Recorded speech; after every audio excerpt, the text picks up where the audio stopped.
The silence hanging in our home feels heavy, like a dense fog pressing down on every corner. Just 20 minutes ago, the air was alive with laughter. We were curled up on the couch, scrolling through silly memes, sharing the small, everyday details of our lives, the kind of ordinary comfort that makes a house a home. Then, in a careless flicker of thoughtlessness, I let slip a comment, a teasing jab at his hesitation, to confront the spider lurking in the bathroom. The atmosphere shifted instantly, as if a cold wind swept through the room, chilling everything in its path. He didn't raise his voice, didn't slam doors or shout in frustration. Instead, with a quiet, unspoken resolve, he rose, grabbed his keys, and slipped out without a word. That silent exit cut deeper than any heated argument ever could. I replayed the moment over and over, searching desperately for the exact second when the warmth between us fractured. It began so innocently. I had spotted the spider hanging just above the bathtub, its fragile legs swaying gently. I called to him, asking if he could take care of it. With a calm smile, he suggested I handle myself with a tissue. I laughed, tossing out a teasing remark that maybe he wasn't brave enough to rescue his wife from a harmless little insect.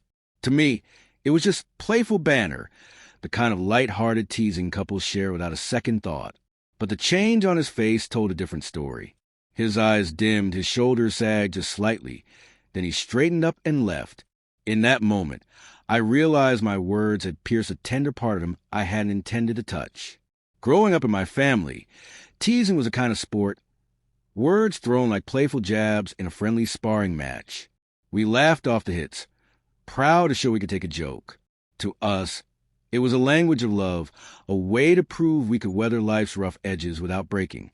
But now I see that what feels harmless to me can land like a blade on someone else, especially when it strikes at the core of their identity. My husband is gentle and thoughtful, the kind of man who faces challenges with quiet determination rather than loud bravado. These are the qualities I fell in love with and cherish most deeply. Yet in that careless moment, I leaned into a tired cliché about masculinity, mocking him for not fitting a mold I don't even believe in. I love that he tears up during heartfelt movie scenes, that he never forgets an important date, that he handles our disagreements with calm and measured words instead of anger. So why did those words slip out?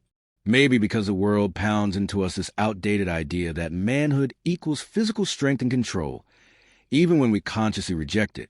Maybe I was simply exhausted, my emotional filter worn thin by a long day. Or maybe, deep down, I was testing him, nudging, to see if he would push back and prove his toughness. If that's true, then his silent, dignified departure was more powerful than any argument could have been. Now, alone in the stillness of our empty house, the weight of what happened settles over me. For men like him, who love deeply and quietly, a careless comment questioning their masculinity isn't just a joke. It's an arrow aimed at their worth as a partner, as a protector. The world bombards them with messages about falling short of some rugged ideal. The last person they should hear it from is the one who's supposed to have their back. I think about all the ways he shows up for me, the things that have nothing to do with outdated ideas of manhood. He holds me through late-night worries about work, brings me warm tea when I'm sick, listens to my fears without rushing to fix them. He has been my shield against loneliness, my anchor through life's storms, my partner in every meaningful sense. That strength, real profound strength, doesn't come from swatting spiders or lifting heavy weights. It's in his kindness, his patience, his unwavering love. When he comes back, and I pray he will, I owe him more than a quick, "I'm sorry."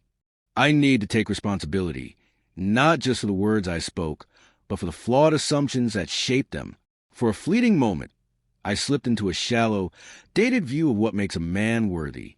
I need to tell him that his kindness is no weakness, that his emotional openness is a rare gift, and that his love for me isn't tied to any arbitrary standard of masculinity. From now on, I want to be more mindful of my words. Teasing can build connection. It should never wound. It should honor what makes us who we are, not exploit our vulnerabilities. Above all, it should never leave the person I cherish feeling less than enough. The house feels empty without him, a hollow echo where warmth used to live. I'm learning that sometimes the most powerful response to careless words isn't a loud clash, but the quiet dignity of someone who knows their worth, even when the person meant to lift them up stumbles.